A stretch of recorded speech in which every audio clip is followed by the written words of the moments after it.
fly swatter. And there's one fly. Oh my God. More important than introducing this show that we are going to kill. Hi. Welcome to Modern Art. Don't tell PETA. Okay. Hi, welcome to Modern Art Blitz. My name is Mat Gleason. I'm your host for an hour of blitzing modern art at its best. We say modern art to upset those people who are all about, it's contemporary art, not modern art. My mom called it modern art, and I'm so superior because I call it contemporary art. So we want to piss you off, sir. And when I say we, I also mean my lovely co-host, Lisa Derrick. And this show, of course, is not confined to Lisa and I talking to ourselves, although that might be an interesting conversation. At least two people would think so, she and I. But okay, yikes, he flew away. Damn it. But we have with us in the Sketcher's seat today, Vicki Barkley. Yay. We've lately been having intern Eliza in the Sketcher's seat, but at this very moment, her flight is leaving to Paris, France. No, Nice.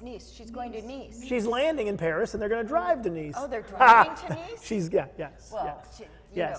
Yes. And then they're going to be at Uncle. Okay, that was so terrible. Anyway, and Vicki will be sketching our guest today.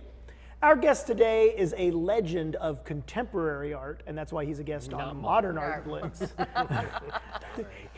He may be a legend of postmodernism. Perhaps we can get into that jargon if you'd like.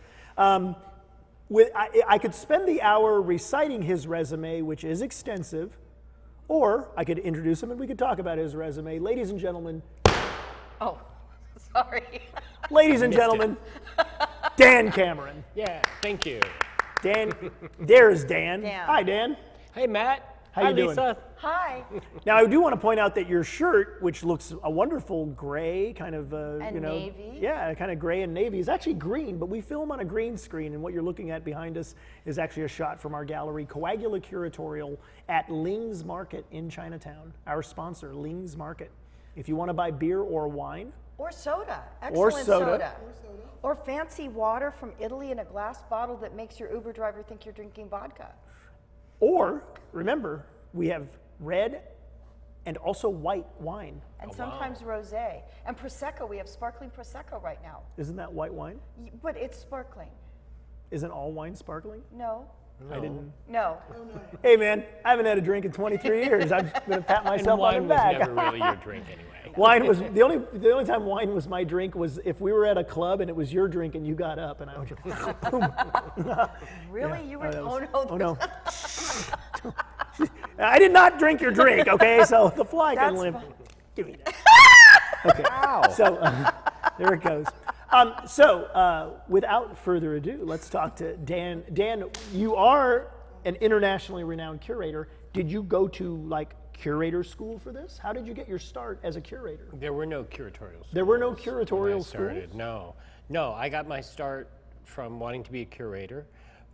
And I went to a small progressive college in Vermont, Bennington College. Bennington, yes. Which was at that time famous for having recently become co-ed, and they had a new visual and performing arts center, which opened with great fanfare, but there was no exhibition budget. And I spent a lot of time in the gallery just wondering what this was, what a space with lots of white walls would be as a medium. You know, something to work with. And I didn't really know what a curator was. I knew that I wanted to work with art. I knew that I wanted to write about art. And then I started figuring out that what I actually wanted to do was to be a curator. And so you're implying here that you had the good sense to not try to make art. I did make art. You did make art? Oh, yes. Were you a great artist? No, I would say I was stably mediocre. Stably mediocre? I was downright terrible. So, Well, I wasn't terrible. I just wasn't distinguished. Okay. And my heart wasn't in it. I was making art in order to learn how art is made. And once I'd learned what I needed to know, I didn't really feel like I needed to make art anymore. Do you look at curating as using artists an artist would use a tube of paint and a curator uses artists as like you're mixing artists like an artist would mix paint? There's that fly again. I don't compare them because I think that something that's really important about what curators do is that our work is temporary. So if you're talking about what an artist is making, they're using paint and they're using materials, but there's something about how they put things together and how they choose the materials that they're working with, that it's supposed to last, it's supposed to endure, it's supposed to stand the test of time. You're kind of going against the Duchampian ethos of saying that Marcel Duchamp said every artwork has a lifespan, and after a while you should just throw it out because it's no longer like throw the Mona Lisa out. That doesn't apply. That doesn't give us anything. It's just this antique thing. Do you buy into that at all? Well, I think at the time that Duchamp said that, it was a very revolutionary idea. Yeah. That the notion that art wouldn't last seemed really liberating. It seemed to free us from all these things. But in fact, once we found out that Marcel Duchamp actually wanted his own work to be remembered forever, you start to realize that there's a little bit of a double standard going on. Nice quote. Oh, by the way, did you see the small asterisk that said, except for me, folks? So, but there's no way a curator's work could last. We're making our work in spaces, we're making exhibitions in rooms, but when the exhibitions are over, other exhibitions come in and fill the same rooms. So do you enjoy the temporariness of curating? I accept it, and I liked the idea that I could work within those limitations to do something that would be not lasting, but something that could actually make a strong impression.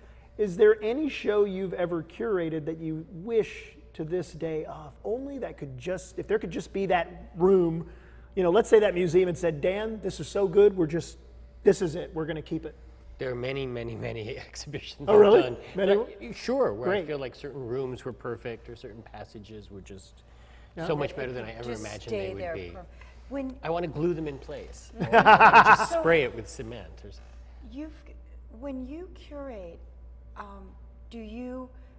does each show have its own experience that you're trying to give to the viewer with the artwork, or do you work from like a narrative perspective? Or is there a Dan Cameron style? Thank you, Matt. I don't think I have a style, no. No? What I like to do is I like to find a space. I like to be offered the space. That's the most important thing. And once I get to spend some time in the room, then I can pull something together in terms of things I've been thinking about or artists that I've been looking at. Sometimes I can come up with a theme before I've seen the space. But most of the time, the work comes from the site. Can I ask you why there's a Tony Fitzpatrick on my show? We're looking at a Tony Fitzpatrick painting. Isn't that beautiful? Yeah. Well, that Tony Fitzpatrick is there because of an exhibition that I started, biennial, which turned into a triennial, for the city of New Orleans. Wonderful. After Katrina. And wow. Tony Fitzpatrick is a major New Orleans fanatic. But he's from Chicago. Well, but many people around the country have they're a secret fanatic lives about the New secret Orleans. life. Okay, and as do you. As I did as well. And when I started developing the Prospect idea, I was really interested in who was affected, who was making art that was about New Orleans. And there were not that many artists that were doing it, but Tony was really in the pocket. He was really... The storm really had an impact on him. It had a very traumatic effect. And he had about a year and a half afterwards where every single piece he made was centered on New Orleans, was a reference to New Orleans. So was this piece in the first Prospect? Yes, this is the Marigny Moth. Marigny is a neighborhood in the Faubourg Marigny that's right after the French Quarter, moving downriver. And he did a number of moths because he felt that the moth was a symbol sort of the nocturnal life of New Orleans, and this sort of idea that the moth has no immediate benefit, it just lives for its own pleasure. And also, it's the cycle of death and rebirth, because it starts out as an egg, then larva. We forget sometimes that moths are like butterflies. They go through that. They're ugly butterflies. Don't you think? Well, no, look at the death heads moths and those beautiful moths. Yeah, no, how can you say they're ugly? There's so many beautiful ones. Butterflies are like, okay, fine. Butterflies are like, on a scale of 1 through 10, they're like Bo Derek. They're like a 10. and moths are like a 7, don't you think? Depends on the, but I mean, are we going to get into entomology right now? Because Well, butterflies have always, sorry to interrupt, No, but butterflies have always been a symbol of life and light, and moths have always been a symbol of night and death. And they're Of drawn to darkness. the idea of being drawn to the flame. And New Orleans is very much a city where you're drawn to it and it can destroy you. Now, Exactly. are we looking at another thing from one of your curations? Well, actually, here? right now, you're looking at Paul McCarthy's The Painter. Wow. You know, it happens that the only exhibition that I have ever done in Los Angeles was the Paul McCarthy retrospective at MoCA. That was 1999. Yeah, 99. Okay. So, you know, the fact that Paul is an LA artist, and that the exhibition was organized by the New Museum In New York. means it's a little bit counterintuitive for people to think that New York a New York curator Yes. did an exhibition of an LA artist at MoCA, but in fact, It started down to the show you curated emanated from the New Museum and traveled to MoCA? no, it originated at the New Museum, and then MoCA had a scheduling snafu of some kind, and Brought the about hometown a year and a hero? half before the show, if I remember correctly, we were suddenly asked to have it open at MoCA. So that it actually was presented by us and produced by us, but at the first venue was MoCA. So you, you're in the New Museum in 1999. Was that your first? You were curating for the New Museum? I was the senior curator. You were at the New senior Museum curator. for 11 years, For from 11 okay. 95 to 2006. Okay, so in that time, you saw LA kind of rise. Yes, Yes, very much. So between 1995, it was a totally different art world than it is today. Okay, so what's different now, especially coming from the perspective of you as a New Yorker? What's different now with LA as sort of this? I don't know. Are we the second city of art? I mean, compared to New York. I mean, how do you see the relationship relative, from your vantage point of having it seen from a little backwater town where they made movies, to now? What's different? Well, when I would come to Los Angeles in the 90s, and even into the 80s, because I was here a lot during that period, when Helter Skelter was done, for example, that was a peak time of my visiting. 1991. Yeah, and you could really see what there was to see in LA in a day or two. Okay, and pretty much meet everybody too, right? And meet everybody. Yeah. You'd have your lunches and you'd have your meetings and have drinks with someone, and suddenly you realize that only 3 or 4 days had gone by. And you had done the whole scene. But you had done the town. And I think what's fascinating about LA now is this rapid spatial expansion. That the galleries are now, 4 times what they were, maybe 5 times what they were. Larger. Back in the 90s. Yeah, there are 4 times. The scene is that much bigger. Oh, yeah. Instead of being Easily. 20 galleries, there's 80, 100 galleries. Okay. And it's spread out from the ocean to East LA. Exactly. So Yeah. that now it's a little bit like New York in the sense that you just can't see it all. You can't get it all. You can't meet everybody. You can't meet everybody. And it's hard to assess who the important players are. Yeah. It was always like that in New York, but who's on top? Well, if you go to the wrong person, they're going to debate who's on top. Exactly. But the thing that's fascinating to me about Los Angeles right now is that the city made its fame as an art center, not through sales, not through exhibitions, but through education. Okay, it was the biggest college town in the art world. Right, and all of these students who were later mature artists who came here to study also realized that the quality of life and the cost of living meshed in a very appealing way for younger artists. You're saying it's cheaper to live here and it's better to live here than New York City? Or that many found it that way? Yes, that many found it that way. Okay. And many are continuing to find it that way. Yes. But there's also a smoke and mirrors effect going on. Well, because typically when a city booms in terms of its gallery scene, it's because the market is having an effect. Okay. The market is driving the sales.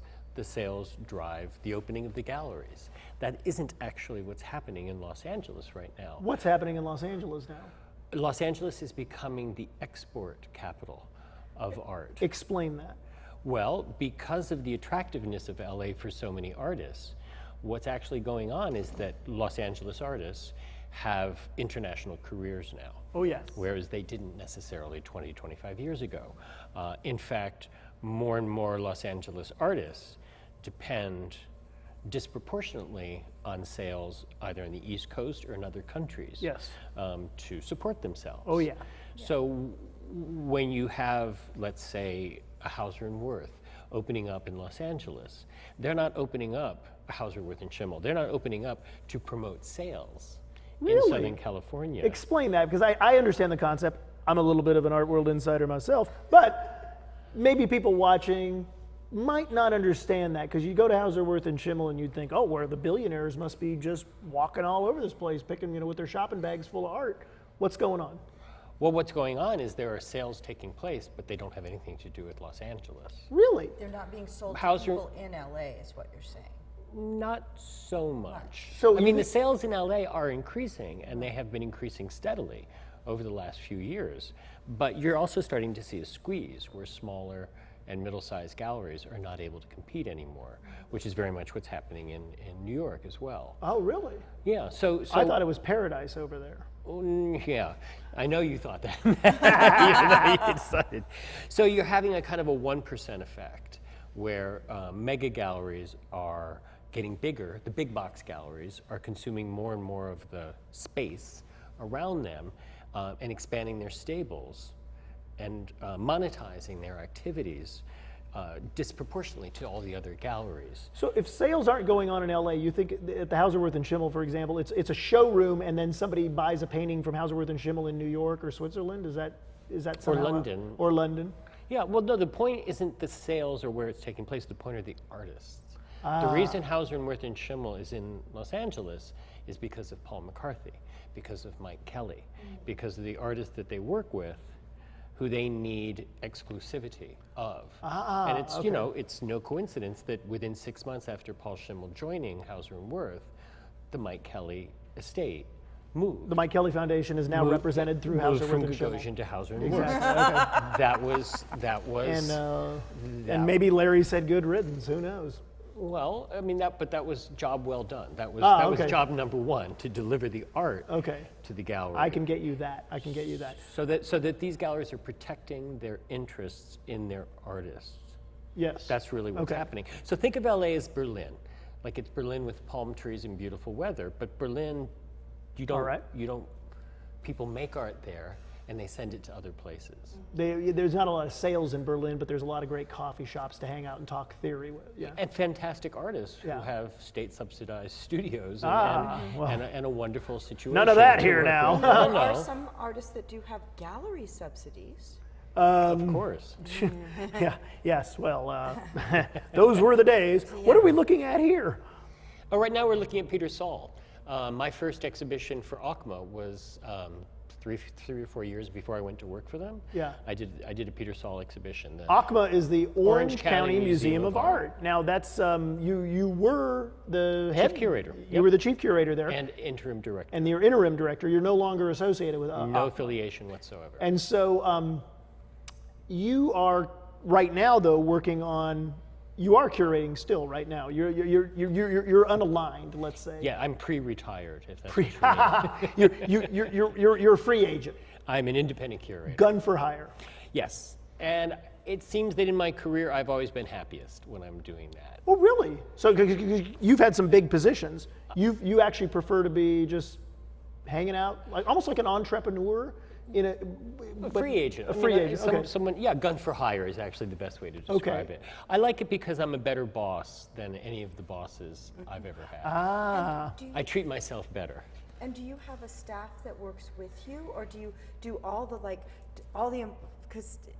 typing and like the phone calls and the databases and everything yourself? I maintain everything myself. That is so awesome. Really? Yeah. You must be really organized. I'm really organized and I work a lot. You work a lot? But so, for example, right now I'm organizing the Biennial of Cuenca in Ecuador. Which opens in I've seen 4 months. more coverage of Ecuador on your Facebook page than in like the mainstream media in the last 30 years. You're like my source for Ecuador. How is Ecuador? Well, the ripple effect from the earthquake, it was pretty bad. Oh, yeah? It took a while for people to feel it throughout the country because a fairly limited part of the country was hit. It was on the coast, and it was very specific, and there were many, many, many deaths and a lot of destruction. But that was tended to. I mean, that was really handled beautifully. I mean, the Ecuadorian people really rose to the occasion and did everything they needed to do. The ripple effects have hit the economy because it's kind of a petro economy. It's and the price of oil right now goes down, so they actually suffer. Yeah, and it's not exactly Chavista. It's not as bad as Venezuela. No, but it's a very leftist-oriented government, and so they're a little bit, what's the word? They're a little bit drifting right now. Because they want to stick to the. They want to stick to the leftist kind of principles. But they can't pay for everything. But the economy is kind of pushing them in the other direction. So right now there's a big business government tension in Ecuador, which is very similar to what you would find in a country like Chile or actually right now even Cuba, where the business interests want to go one way and the government wants to go another way. So has the biennial been affected? The biennial has been affected negatively. It's definitely where there's been some belt tightening. But what I think is going to happen, I'm going in a couple weeks, and I think what's going to happen is they are going to eventually decide that the best way to make the biennial function as a symbol of the country's recovery is to go full steam ahead. Great. So we have 45 artists in the exhibition. Wow. And 10 of them are from Ecuador, and the rest are from all over the world. There are a couple of California artists as well. Great. And everyone's getting ready. Everyone's sort of getting motivated. It's a World Heritage Site, and so the spaces that the artists have to work with are magnificent. I mean, every artist is over the moon over the types of spaces that they're able. But to answer your question, yes, I do all the correspondence. I have to check in with at least some big chunk of those 45 artists on a daily basis. That's great, though. How many 45 artists? How many studio visits did you do in consideration for the biennial? Probably about 100. Wow. So you saw a lot of art and a lot of Ecuadorian art. You went around Ecuador a lot. I did. I actually reviewed about 200 portfolios. Wow. Okay. And I also. It was also an opportunity for me to work with Latin American artists who either I'd never had a chance to work with, but I'd gotten really interested in their work in the last few years, or to go back and to work with some Latin American artists who I have had a great experience working with in the past, and now I want to work with them again. So, what are we looking at here? Because this doesn't. What artist is this? This is Narvin Rawanchaikul, who. This is also from Prospect, New Orleans. Narvin is a Thai artist who does a lot of work with public celebrations, and he tries to do cultural interchanges and exchanges. And in this case, he made a project based on the Narvin Party, what he called the Navin Party. His parents gave him this name, which isn't a Thai name; it's an Indian name.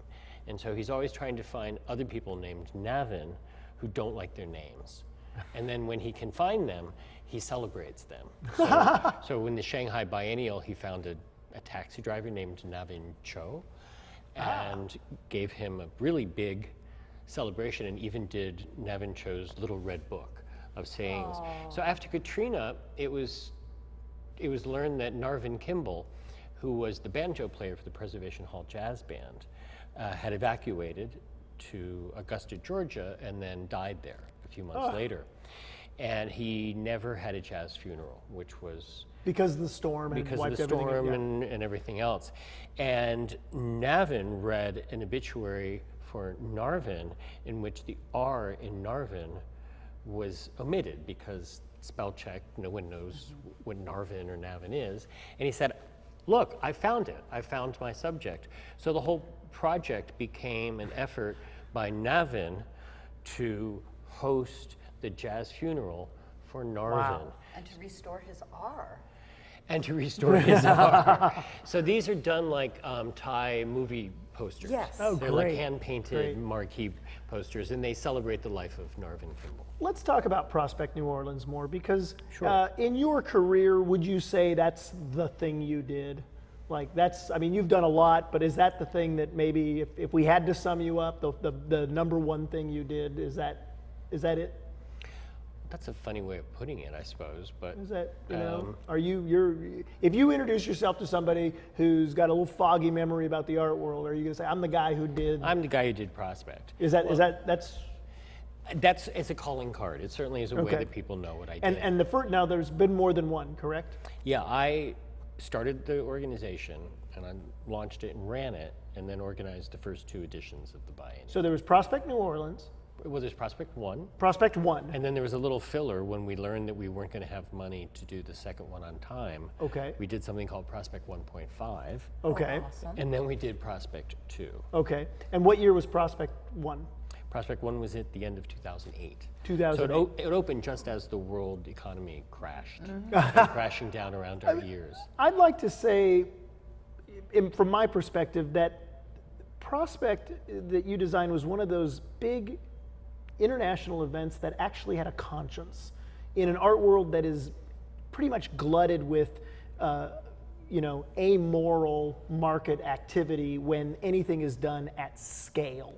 And so the thing that really blew me away about Prospect was that you were working with major artists, big names, international artists, probably had to deal with a bunch of galleries that were jerks, and yet you produced an event on the scale way bigger than something like Art Basel, to me at least, competitive with the Venice Biennale, and yet yours had a conscience at its core, the fact that it was revitalizing or at least going to draw attention to the fact that maybe some revitalization would be nice in New Orleans. And so do you feel now, I mean, if you look at art, maybe historically, and as, this is at least my perspective, I guess, is that Prospect is one of those things, like the art world kind of has a conscience after that. There is, and I'm not necessarily saying like just bland socio-political art, I'm saying that there's art that actually the art world cares more about who is showing. There's a lot more emphasis on diversity these days, and I really have to, if I'm going to write art history, don't we all want to? If I'm going to write it, I would certainly put you at the forefront of that. A lot of it based on the scale and the timing. You were familiar enough with New Orleans to sort of be able to navigate it, correct? Yeah, I'm a deep New Orleans person. I love New Orleans. I just went to my 29th consecutive Jazz Fest. Wow. In April. So I've been part of the New Orleans scene in one way or another since the end of the 80s. And beginning in the early 90s, I got very interested in the art scene in New Orleans. I really wanted to get to know artists there, kind of learn what it is that we didn't know in New York about what was going on in New Orleans. In fact, I even did what was then called the New Orleans Triennial at the New Orleans Museum of Art in 1995, which was a survey of Southeastern artists, a regional survey, but it had a tradition that went back to the 1880s. So in 1884, New Orleans presented the Cotton Centennial Exhibition, which was in essence the very first World's Fair in this country. And then a year or two later, the Art Association of New Orleans began to present its annual exhibition. And now this was before the Venice Biennale. This was before Andrew Carnegie went to Venice and had the idea to bring the Carnegie International into existence. Wow. So New Orleans, you also have to remember that before the Civil War, New Orleans was the wealthiest city in the United States. It was where the first opera was presented in this country. So the connection between Paris and New Orleans was a very long-standing one. Degas lived in New Orleans and made work there. And so people often forget at the end of the 20th century and beginning of the 21st century that this city, which is now quite impoverished and very vulnerable to hurricanes and other things, was really a cultural center for the rest of the country. So I got super interested in New Orleans, and at the time of Katrina, I started getting phone calls from people there saying, you're the only person in New York that knows we're here. You know us. Maybe you can be a bridge. Maybe you can Wow. do something. These are people, I mean, after Katrina, it was just wiped out. It was like a Everybody's studios were destroyed. Oh, wow. Everybody's homes were washed away. I mean, these were people who literally came back and they were digging themselves out of the mud and at the same time talking about culturally rebuilding the city. So I went down a few months after, the very beginning of 2006, and I had already kind of decided at that point that I was going to leave the new museum. It was a very good moment because the museum had shut for its You know, new when construction. you're working on in a museum and the museum shuts, in my opinion, if you're thinking about leaving the museum, That's a very Great good time. time to go. Very Very good help me time. out here. Okay, good. Okay. So what I found was that the New York art world really wanted to do something for New Orleans. You would watch the musicians and they did Musicians Village, and then you would look at the architects, and Brad Pitt was making the Make It Right houses, and it seemed like everyone was helping New Orleans except the art world. And so Prospect was a way of giving the art world a role in helping to rebuild New Orleans. And that's why people, we talked about the Upper East Side to the Lower Ninth Ward sort of transit. That was how we got people involved, was basically saying to art collectors, don't just come to New Orleans, come to the most devastated part of the city and look how artists have come into the community and made new projects in collaboration with the neighbors as part of this sort of recognition. Because up until that time you had disaster tours.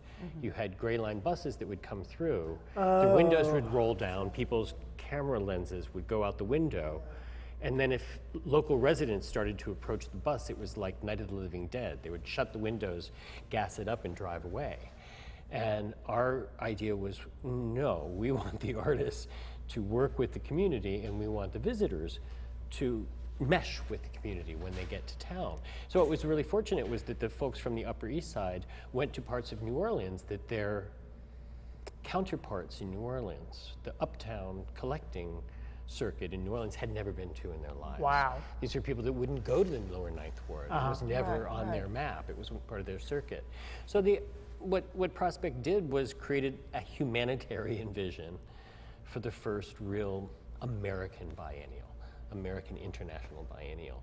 And it had a huge economic impact, I'm happy to say. Really? The first year was over $25 million direct impact from hotels and Of all the people who came down to stay, the all busloads the of people who came down came. and actually contributed rather than just parasiting off of New York. They came down to actually contribute.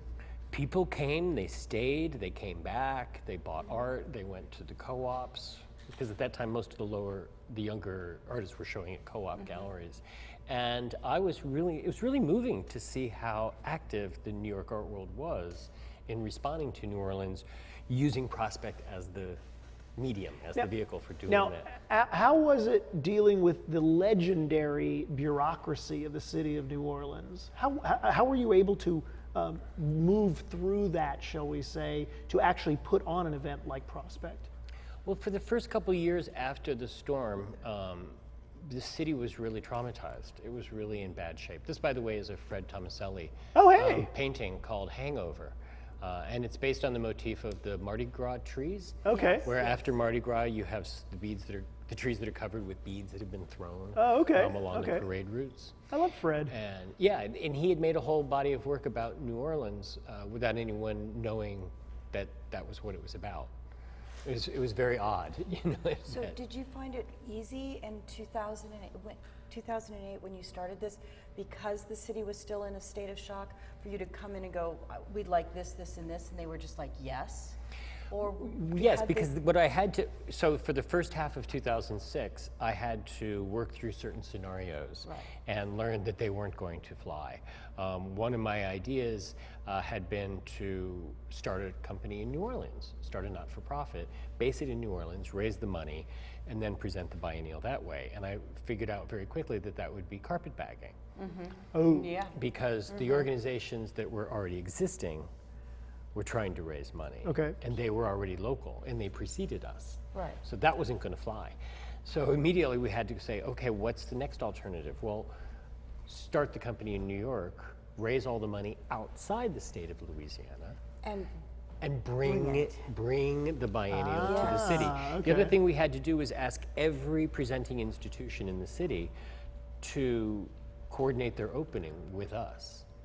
That it had to open on the same day at 32 different venues all over the city. Wow. And it had to close the same day, and they all had to agree to be free. Wow. Everyone had to waive their admission. So most of the museums had to cancel their programs, and many of them didn't know how they were going to reopen or under what circumstances. So in a sense, it was a very good opportunity. And did you work with the Hotels and Tourism Board too to kind of coordinate all of that to get them excited about it and to open their doors and provide benefits all the way around? Well, the city, so at that level of the administration, you asked about the bureaucracy of the city. At that level, it was kind of hard to get people to understand what a biennial was. because really they had Jazz Fest, they had Mardi Gras, you know, they have certain traditions that they celebrate, but fine art and certainly contemporary art isn't one of them. So we had to really wing it. And my passion for all things New Orleans was what enabled me to cut through the red tape. You had a lot of relationships down there, having gone down there, so you were able to cut through the red tape. And I made sure to put together a board that was stocked with very, very highly regarded members of the community. Connected people? Yes. Very connected local people. All right. So for the mayor, the infamous Ray Nagin at that time, and other members of the city council, yes, it was fine that there was this New Yorker who was apparently besotted with New Orleans running the organization. What they really liked were the names of the people who were trustees. So like going back, like old New Orleans and the connected crews people and stuff That's like right. that. So speaking of which, you're on a crew, aren't you? Are you a member of a crew? I had to relinquish my position. You had to relinquish your position which in a crew crew? were you on? I was on the Crew de Vue, and I was in the subsection called Mama Roo. Okay. And I marched for 3 years. You threw me a cup one year. I was there. Did I? Yeah, I still have the cup. We keep our pennies in it. It's by the door, and every time we come in with the change, we put the quarters here, and then we put the pennies in the red crew cup. That I threw to you. I saw you in the parade, and I did get a cup. So I'll just assume it was. I'll assume it was you. It hit my head. It really was me. It really was me. Appropriate. So what are we looking at here? Well, this is Michael Lynn. So while I was at the Orange County Museum of Art, I wanted to revamp what was called the California Biennial. ACMA was the first museum in the state to kind of organize a regular survey of California art. And I arrived in LA just at the tail end of the first Pacific Standard Time. So my first assignment was go to this show, go to that show, go to every show before it closed. And when I was done with that experience, they said, well, okay, now are you going to do the biennial? And I said, I can't. There is simply I have nothing to offer right now. I'm still recovering from all this new information, all these new experiences because of Pacific Standard Time. So what I proposed was that instead of making a regional exhibition, that Los Angeles begin to think of itself in a way that it hasn't before, which is as a major city on the Pacific Rim. Yes. So the idea of the California Pacific Triennial was to make a contemporary art survey using the Pacific Rim. So ignoring the East Coast, ignoring Europe, and basically saying, The Ring of Fire. Yeah, we have Seoul, we have Beijing, we have Sydney. Were the provincialists a little perturbed with this introduction of the Rim? I think everyone was actually pretty happy about it. Oh yeah. Okay. I mean, I didn't really. Nobody wagged their finger in your face. Why are you not letting this be about Orange County? No, because again, I felt like in 2011, this sort of triumphalist spirit of LA was really ruling. Yes. You know, after PST, the feeling was riding really high, and I thought I can't step in this breach and present an inept or ill-informed or just half-assed kind of a project. I wanted to do something that actually contributed. I'm a real believer, post-Prospect, in the notion of the curator as a useful agent in the mix. And so I thought, you know, this is a city, this is a culture whose demographics are moving more and more towards its Pacific neighbors. Oh yeah. you know, we are becoming more part of Japan and China and the Philippines and Mexico and Peru and Honduras and Guatemala. All these cultures are merging and melding right here with, in our with backyard. the Anglo-European culture that used to be dominant.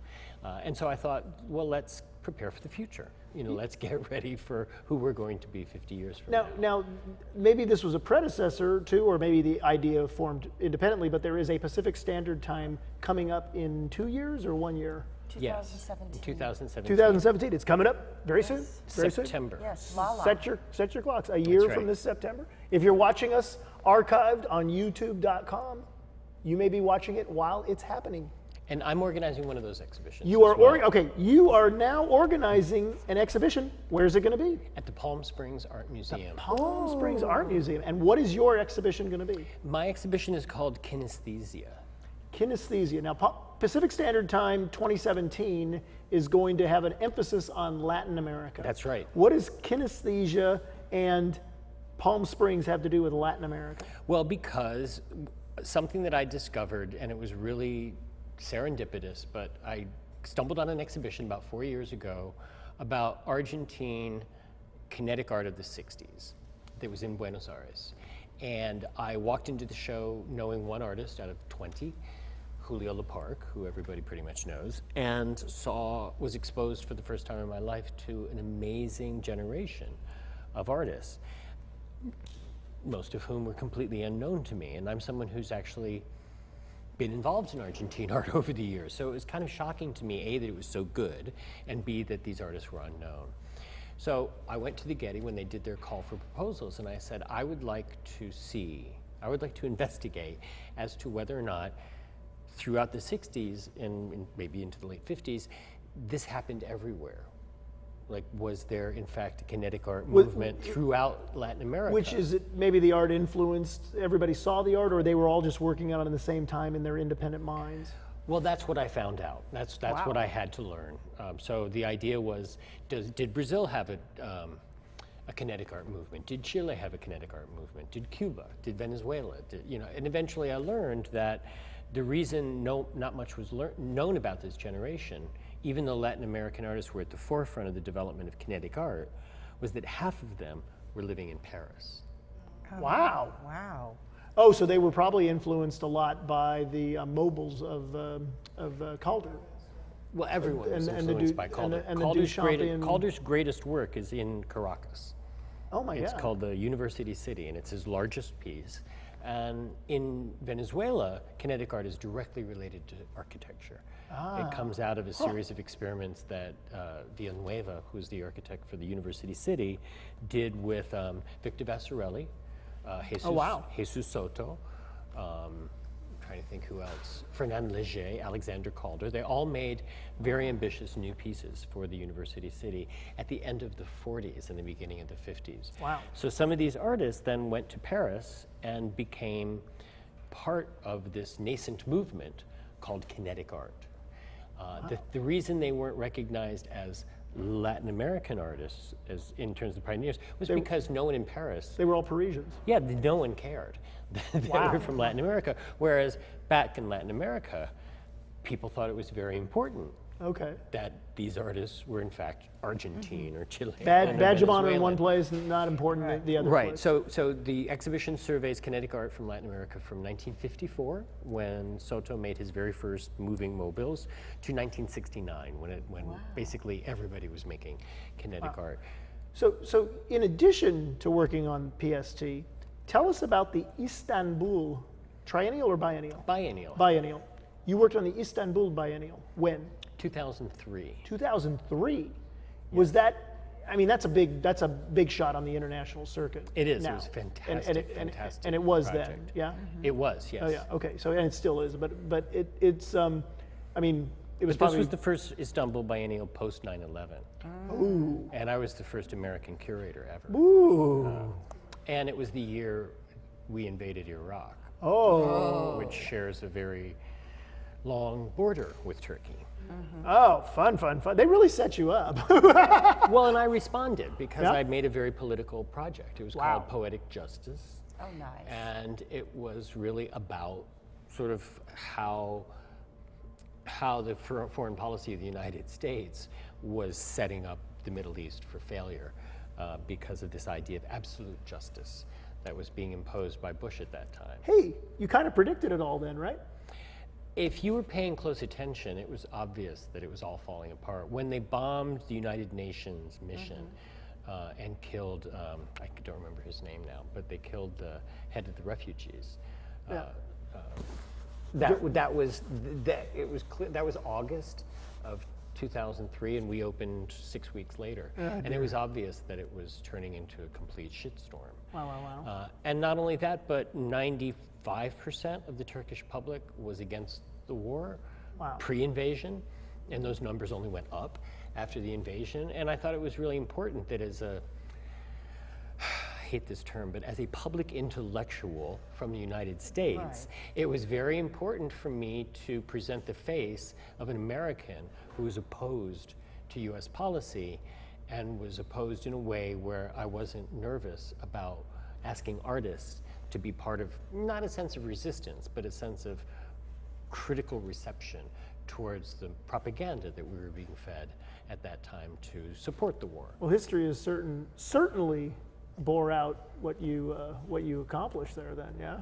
Well, it was a funny experience because the American ambassador came to the opening and loved the exhibition, and the catalog came out about 6 weeks later, and he read my essay and like literally tore the catalog up. And At least he didn't tear up your passport. because my catalog was really about the narrative of my experience of being in Istanbul when we invaded Iraq and being part of this whole process and working with Iraqi artists and Iranian artists and Israeli artists and Palestinian artists and Egyptian artists. Did you have to apologize? Did you spend most of your time apologizing? Apologize. No? Right I mean, on. as an American, you just said, look, I don't have anything to do with this? I mean... I would simply say that there are those of us who do not believe any of this. And it's important that you know that we exist. And people accepted that? Sure. Okay. I mean, you know, Turkey's a very different place today than it was 13 years ago. But it's a little more conservative now, right? Well, they've had an Islamist government now for over a decade. And, you know, the turmoil that's happening there now is partly based on this balancing act that the President Erdogan is trying to do between, you know, being against ISIS, but allowing them to allowing the borders to be porous when it's politically convenient for him to do so. Yeah. They're paying a terrible, terrible price now. And they're betraying Ataturk's vision of a secular intellectual society. They are, and it's pushing it more and more in danger because what's happened in the past is when Turkey has become over-religious, over-Islamist, there's been a coup.